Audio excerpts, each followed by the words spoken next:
Hello दोस्तों, कैसे हैं आप सभी। उम्मीद करती हूँ आप सभी भी बहुत अच्छे होंगे। दोस्तों, प्रेगनेंसी के 9वें महीने में जब डिलीवरी का समय नजदीक आ जाता है और डिलीवरी के कोई लक्षण नहीं महसूस होते हैं तो महिला को बहुत चिंता होती है कि नॉर्मल डिलीवरी कैसे होगी और कैसे मैं कुछ भी अपने आप में ऐसे बदलाव करूं जिससे कि मेरी नॉर्मल डिलीवरी के लक्षण भी शुरू हो जाए या फिर नॉर्मल डिलीवरी मेरी हो जाए। और हर महिला प्रेग्नेंट यही चाहती है कि नॉर्मल डिलीवरी आसानी से हो जाए। तो यदि आप भी 9वें महीने में हैं या फिर आपको नॉर्मल डिलीवरी चाहिए और नॉर्मल डिलीवरी के लिए लेबर पेन आना समय पे बहुत ज़रूरी होता है, वो आपके साथ नहीं हो रहा है, तो आपको कुछ ऐसे सुझाव, कुछ ऐसे टिप्स मैं बताऊंगी जो कि फॉलो करने हैं। उससे आपकी नॉर्मल डिलीवरी के लिए लेबर पेन समय में आने में मदद मिलेगा। लेकिन उससे पहले यदि आप चैनल पर न्यू हैं तो जरूर चैनल को सब्सक्राइब कर लीजिएगा, क्योंकि यहाँ पे आपको ऐसी हेल्पफुल वीडियो डेली मिलती रहती हैं। देखिए दोस्तों, होता ये है कि नॉर्मल डिलीवरी जिन महिलाओं को चाहिए तो उनको समय से लेबर पेन आना जरूरी है। और लेबर पेन समय से तभी आता है जब आपके शरीर के हार्मोन्स ठीक से काम करते हैं। ऑक्सीटोसिन नाम का हार्मोन होता है जो रिलीज्ड होना बहुत इंपॉर्टेंट है एक प्रॉपर वीक में, ताकि नॉर्मल डिलीवरी हो सके। और बाकी आपके बच्चे की पोजीशन पे निर्भर करता है।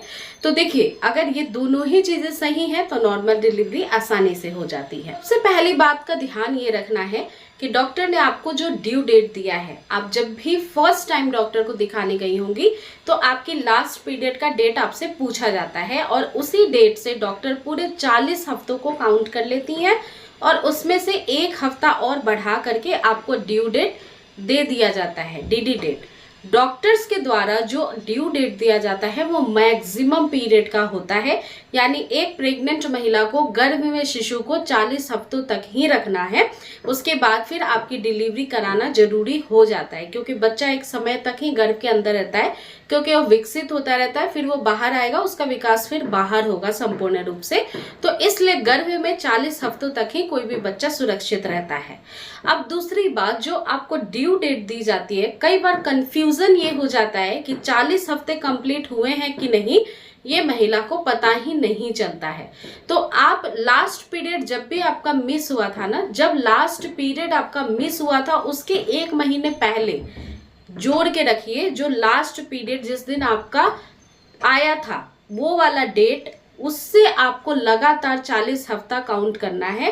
किसी भी कैलेंडर में काउंट करके रख लीजिए, एक एक महीने को ऐड करते जाइए और इससे आपको पता लग जाएगा कि आपका 40 हफ्ता कब कंप्लीट हो रहा है, यानी पूरे 9 महीने गर्भ के कब पूरे हो रहे हैं। बाकी आपको डॉक्टर भी ड्यू डेट देंगे, तो तब तक तो वेट आपको करना ही करना है, चाहे लेबर पेन शुरू हो या फिर नहीं हो, उससे कोई मतलब नहीं है। अब दूसरी चीज मैं बताती हूँ कि कई बार बहुत कोशिश के बाद भी लेबर पेन जब शुरू नहीं होता है और आपका टाइम पूरा हो जाता है तो आपको सिजेरियन डिलीवरी के लिए तब बोला जाता है जब नॉर्मल डिलीवरी के कोई आसार ही नहीं है। वरना अगर नॉर्मल डिलीवरी के कुछ भी संभव आपके परिस्थिति को देख करके लगता है डॉक्टर को, तो वो आपको इंजेक्शन के द्वारा इंड्यूस भी कर सकते हैं, यानी लेबर पेन आपको फिर शुरू हो जाएगा। या फिर आपको पीछे मल के रास्ते में एक टैबलेट लगा दिया जाएगा जिससे कि फिर आपको लेबर पेन शुरू हो जाते हैं। अब ये तो हो गई कि आपकी चिंता को दूर कर दिया मैंने कि आपकी नॉर्मल डिलीवरी का टाइम पूरा कंप्लीट हो जाता है, लेबर पेन नहीं आता है। तो दूसरा विकल्प भी है, लेकिन कुछ एफर्ट आप भी लगा सकती हैं। पहली बात का ध्यान ये रखना है कि अगर आपके 37 हफ्ते पूरे हो गए हैं, 37 वीक्स कंप्लीट हो गया है, या फिर आपका ड्यू डेट पूरा ओवर हो चुका है, तो 2 काम कर सकती हैं। पहला है कि निप्पल की मालिश कर सकती हैं। जब निप्पल की मालिश आप करेंगी किसी भी तेल से जो कि नेचुरल हो, ठीक है, कोई भी क्रीम नहीं लगाना है, तेल का इस्तेमाल करना है, जिसके लिए नारियल तेल और सरसों का तेल द बेस्ट होता है। तो वो 2 बूंद लगा करके निप्पल की आप गोल गोल हाथों से फेरते हुए मालिश करिए, जिससे कि शरीर में ऑक्सीटोसिन नाम का हार्मोन रिलीज होना शुरू होगा, जिससे लेबर पेन आपके समय पे स्टार्ट हो जाएंगे या फिर बहुत जल्दी आपकी नॉर्मल डिलीवरी की कोई भी संभावना जो लक्षण में आती है वो चालू हो सकती है।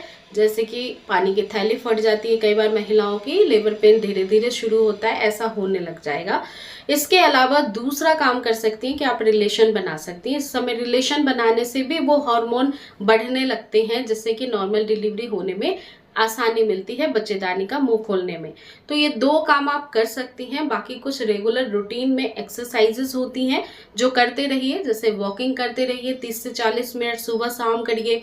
आपको बटरफ्लाई, स्क्वाट, इस तरह की एक्सरसाइजेस अगर डॉक्टर ने बताई है तो उसको भी कंटिन्यू रखिए। एक्सरसाइज करने से पहले ये जरूर कंफर्म कर लीजिए कि जो भी आप एक्सरसाइज कर रही हैं वो आपकी गाइनो के द्वारा आपको सजेस्ट किया जाना चाहिए। कई बार रिस्की प्रेगनेंसी में एक्सरसाइजेस नहीं होती हैं, तो अपने डॉक्टर से एक बार बात कर लीजिएगा। किसी भी तरह की एक्सरसाइज आपको बताई गई है डॉक्टर के द्वारा तो वो अच्छे से फिर गाइड करेंगे। तो ये कुछ ऐसे टिप्स हैं जो 100% तरीका होता है जिससे कि आपकी नॉर्मल डिलीवरी में मदद मिलेगी। बाकी आपकी डॉक्टर तो है ही, तो चिंता करने की कोई ज़रूरत ही नहीं है। आपके मन में कोई डाउट रह गए हैं तो नीचे कमेंट सेक्शन में अपने क्वेरीज को मेंशन करिए। और वीडियो कैसी लगी है ये भी कमेंट करके बताइए। पसंद आई है तो लाइक करना बिल्कुल भी मत भूलिएगा और चैनल पर न्यू है तो सब्सक्राइब भी कर ले। मिलती हूँ फिर अगले वीडियो के साथ। Thank you.